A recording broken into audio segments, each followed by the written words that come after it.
Imagine taking the steps to get protected from someone and then seeing law enforcement posting pictures with that person on the very same day that they were served an order of protection. That's what one woman says happened to her and what victim advocates say really needs to change. A Tennessee musician is now showing his love for his hometown by giving something special to the Cheatham County Sheriff's Office. When we first brought you this story, it was a positive one. Local Cheatham County musician Ryan Upchurch giving his first gold record to the Cheatham County Sheriff's Department. However, now Fox 17 is investigating after finding out the same day he gifted his award is the same day he was served with an ex parte order of protection in Cheatham County. I know about a month ago, you guys received an award, one of Ryan Upchurch's awards, and I'm calling to see if you guys were aware that on that same day he was served with an ex parte order of protection in Cheatham County. I called the Cheatham County Sheriff's Office after learning this and after seeing another post this past Friday from the Sheriff's Department that shows Upchurch inviting them up on stage. His victim is a little bit, thrown off, seeing a lot of social media posts, that kind of thing, not really feeling protected. We also went to the sheriff's office. The sheriff is out of town, but a spokesperson for the department said he'd call him tonight to get information, find out what they knew about the order. Verna Wyatt with Tennessee Voices for Victims says even if they didn't know about it, there needs to be some correction. They should immediately take those posts down and apologize to the victim, because it's totally insensitive, inappropriate, and it sends a message regardless to the victim that her perpetrator is in league with the people that are supposed to protect her. It's wrong. Since the ex parte order was served, they've had a hearing with a judge who sided with the victim and granted the full order. Now she's just hoping she gets the full protection. It's totally intimidating, and we're living in a state where we're in the top 10 for where men kill women. Fighting so a victim taking steps to get protection actually feels protected. When the judge granted that full order today, the victim sent me this statement saying in part, "I testified to the judge that it truly made me feel scared and intimidated. Now I know that there are people who care about upholding the law and who will fight for those who feel helpless." She also went on to thank the different groups who have been by her side. In Cheatham County, Kathleen Jacob, Fox 17 News, your Code Red station.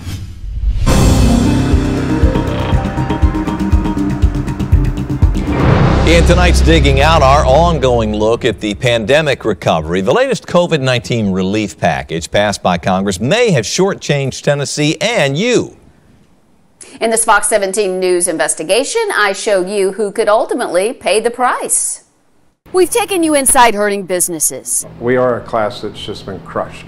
And shown you the personal struggles of job loss. Everybody's savings or resources that they had put back is depleted at this point. The American Rescue Plan, the sixth and latest recovery package, is sending $3.8 billion to the state of Tennessee. But what if we told you we could be getting shortchanged by $160 million?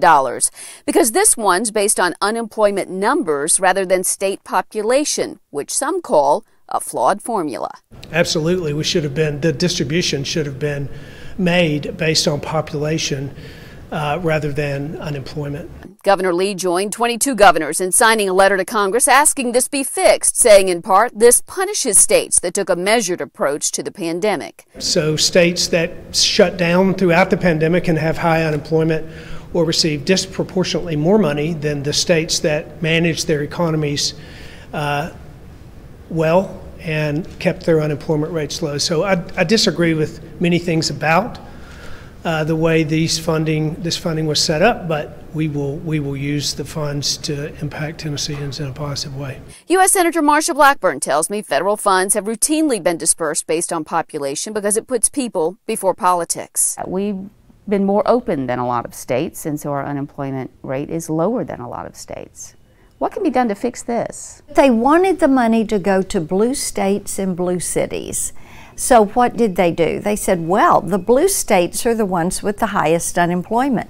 The blue cities like San Francisco and LA and New York and Chicago, they have higher unemployment. So let's give the money out based on unemployment. So it rewards cities and states that have kept people locked up, that have not opened up their economies, and it disadvantages states and citizens and taxpayers that are in states that have worked very hard to keep people working, to open up the economy, to get children back in school. Safely.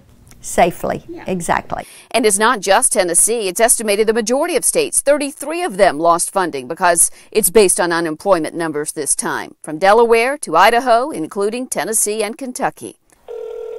For balance, I made sure to reach out by phone and or email to the two congressmen representing Tennessee who voted in favor of this new funding formula, Representatives Steve Cohen and Jim Cooper.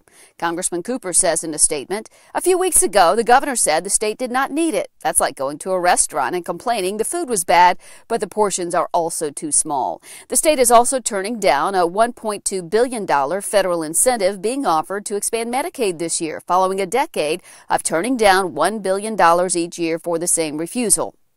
Cooper goes on to say our state also hoards more money than any other that is intended for needy families. They should spend more time trying to get aid to hungry kids and less time complaining about a funding formula. Without a favorable fix, the dedicated worker and the struggling small business say it's pretty clear who's paying the price. You know, without small business, I mean, we are the backbone.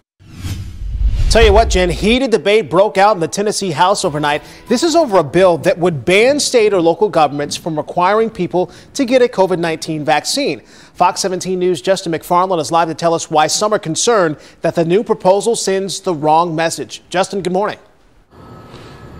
Yeah, good morning. Very concerned about that indeed. They say they want to encourage people to take the vaccine that is open and available at places like here at the Music City Center with an appointment.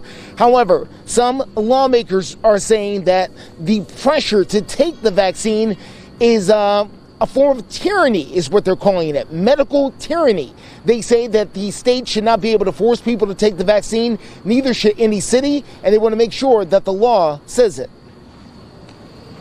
What gives a right to any of you to tell me what I have to inject into my body? I'm sorry. This is America. We have some individual freedoms and liberties we retain that the government does not have. We, the people, give the government limited authority, not unbridled authority, not unfettered authority. We decide what authority we give the government. I can name at least 5 families this morning that I've been to the cemetery with because there were people who didn't want to take the vaccine and took it home to grandma, to daddy, to uncles, to nephews and nieces, and they died from it because it was somebody in the house who felt like it was against their freedom to take this vaccine. Strong opinions on both sides. However, the side that wants to make it illegal for the state to force people to take the vaccines, they won out with over 70 votes there in the Tennessee House. The whole thing moves on to the Senate that I would imagine would have another passionate debate about this. We're live for you this morning. I'm Justin McFarland, Fox 17 News, your Corporate station.